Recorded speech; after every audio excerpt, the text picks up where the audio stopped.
E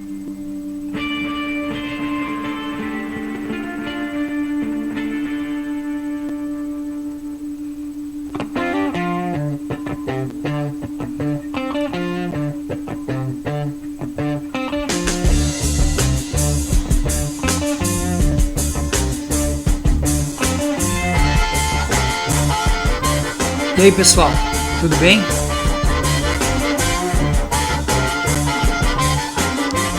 Tô chegando aqui no canal para falar sobre Enem Eu, uma sessão que eu estou desenvolvendo não só aqui pro YouTube, mas também pro blog, onde nós vamos tratar de alguns conteúdos de filosofia que são próprios do Enem e também do vestibular.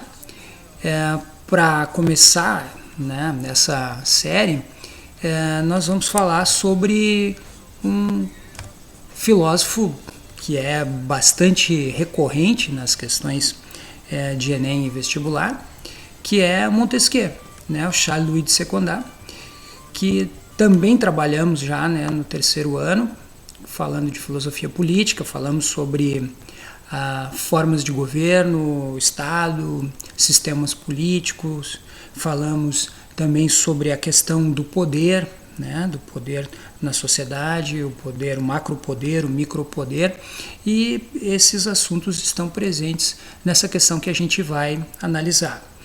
Em primeiro lugar, se você quiser fazer essa questão com calma, vá lá para o blog novo que eu estou desenvolvendo, com design mais moderno, em relação à ferramenta que eu já usava. Tem o endereço aqui para você, Filosofia e Outras Futilidades, então ele está em parceria aqui com o canal. Dá uma olhada lá, faz com calma, leia bem o texto, entenda o que está sendo pedido, leia as alternativas e antes das explicações tente encontrar a sua resposta. Ou então fique aqui com a gente que você também vai ter tudo aquilo que precisa, certo? Vamos lá então, vamos adiante. Como eu falei, a gente está falando de Montesquieu, Charles-Louis de Secondat. Não vamos entrar na biografia dele, não vamos colocá-lo dentro, localizá-lo dentro da história da filosofia.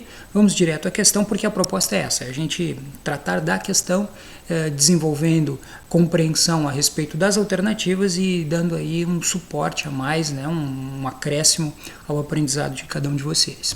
Então, a questão do Enem de 2013 vem com um texto, como é bastante comum, como acontece nas provas de ciências humanas, e o texto diz assim: para que não haja abuso, é preciso organizar as coisas de maneira que o poder seja contido pelo poder. Tudo estaria perdido se o mesmo homem ou o mesmo corpo dos principais, ou dos nobres, ou do povo, exercesse esses três poderes: o de fazer leis, o de executar as resoluções públicas e o de julgar os crimes ou as divergências dos indivíduos. Os poderes legislativo, executivo e judiciário atuam de forma independente para a efetivação da liberdade, sendo que esta não existe se uma mesma pessoa ou grupo exercer os referidos poderes concomitantemente. Então isso aí é um trecho do Espírito das Leis, um livro básico de Montesquieu, sobre filosofia política, teoria política. E aí a nossa questão pede o seguinte: depois da leitura do texto do autor, vem a questão. A divisão e a independência entre os poderes são condições necessárias para que possa haver liberdade em um Estado. Isso pode ocorrer apenas sob um modelo político em que haja a. Exercício de tutela sobre atividades jurídicas e políticas. B.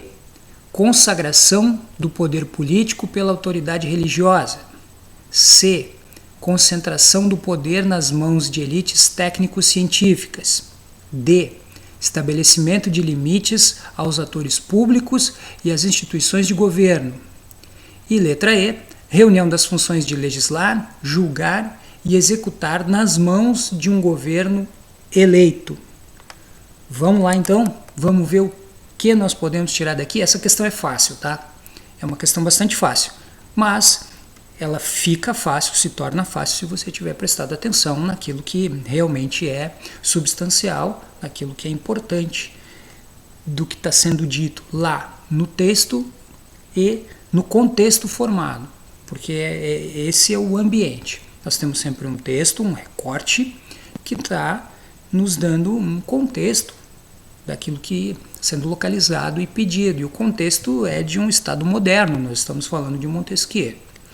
Esse Estado moderno, dentro da teoria política, da filosofia política desenvolvida por Montesquieu, considera que o Estado deve ter a tripartição dos poderes, em executivo, legislativo e também judiciário. A questão fala em limites de funções e fala também, né, em uma república. Ele está falando aqui de uma república, né, ali o corpo dos principais, que pode ser dos nobres ou do povo. Então Montesquieu está falando de uma república que pode ser democrática, povo, ou aristocrática, nobres, ou ainda mesmo poderia ser uma monarquia, mas todas constitucionalistas. Ou seja, não estamos falando de estados absolutistas, mesmo que na história estejam localizados já dentro do período moderno, e muito menos de constituições de estados anteriores, né? Estados ainda mais com poder concentrado. Não estamos falando, então, de um governo despótico ou tirano, não é isso que está na questão. E aí, vamos à resolução. Por que não pode ser a letra A, que diz A, exercício de tutela sobre atividades jurídicas e políticas? Não pode ser a A, porque está falando em tutelar o poder. Quando a gente pensa em tutela, a gente está pensando em uma verticalização, em algo que tenha um poder superior ao da lei. Quem tutela? Nós podemos fazer essa pergunta. Quem tutela os poderes aqui, né, do âmbito jurídico e político? Então não pode ser a letra A. Não pode ser também a letra B, porque a autoridade religiosa também é um tutor vertical do poder. E isso já invalidou a letra A. Então, se nós pensarmos no Estado teocrático, no modelo medieval, nós estamos então diante de um Estado que não tem essa característica que está sendo dita no texto, onde é contextualizado, né, o Estado moderno. Então, nós não podemos ir também na letra B, até porque o Montesquieu, como um iluminista, ele, entre outras coisas, vai defender um Estado que tenha, né, o seu poder emanado do povo, então uma soberania popular, secular, e não de uma soberania eclesiástica religiosa. Então não pode ser também a letra B. Letra C também não vai ser a C, porque a concentração de poder em qualquer tipo de elite, né, e aqui está falando numa elite técnico-científica, também é uma verticalização. Não é possível, né, que haja independência e garantia de liberdades no Estado onde haja concentração de poder em uma elite, seja ela técnico-científica ou seja ela qual for. Está em contradição com o texto. E também estará com o contexto, né, desse tipo de Estado afirmado por Montesquieu.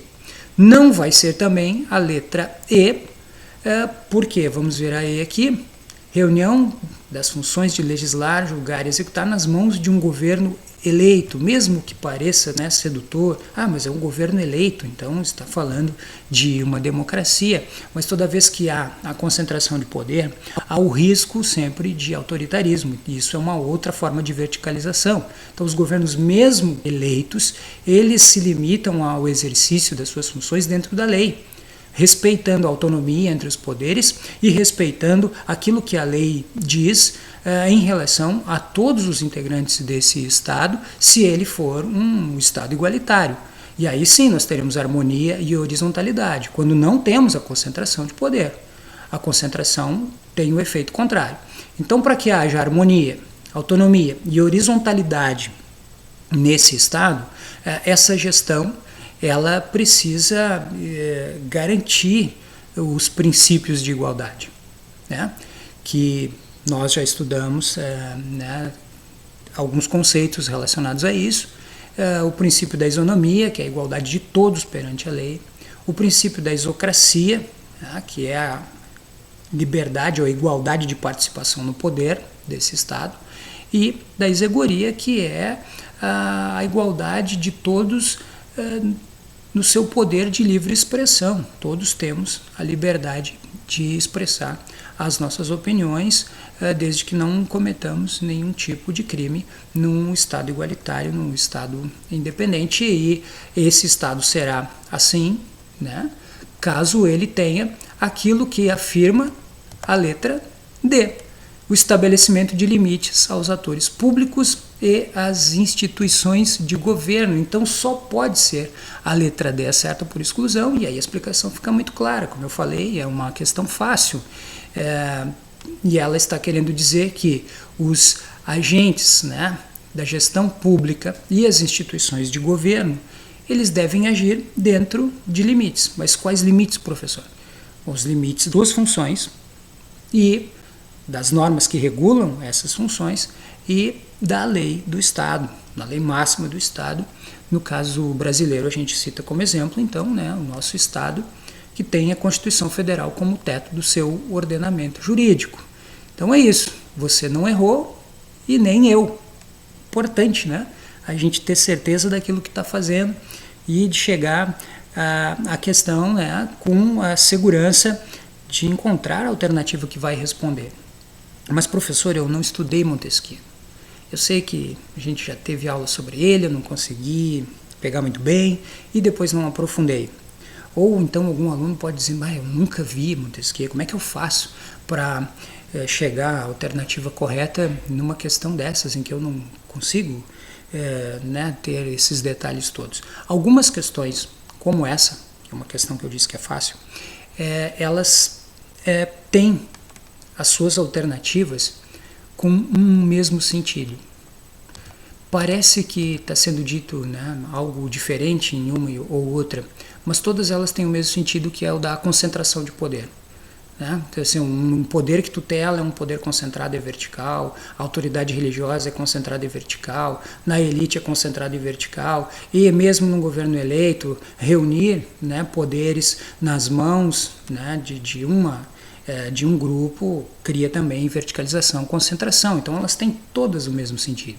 Então, lendo com atenção, extraindo o sentido, você vai ver que todas elas vão dizer a mesma coisa, todas as que estão erradas.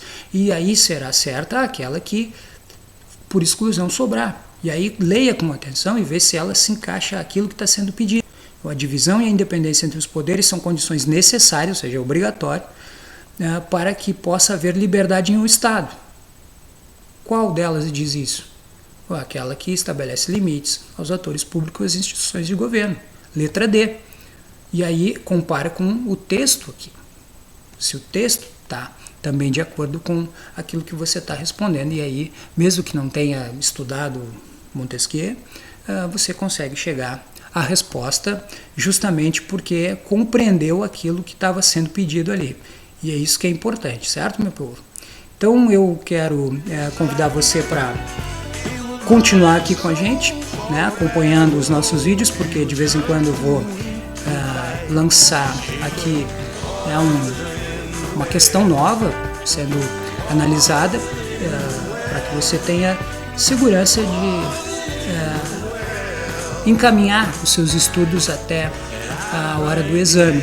E entre também esses vídeos com as questões do Enem, conteúdos que são relacionados aos nossos estudos na escola, seja para os nossos alunos ou para quem também estiver interessado em acompanhar.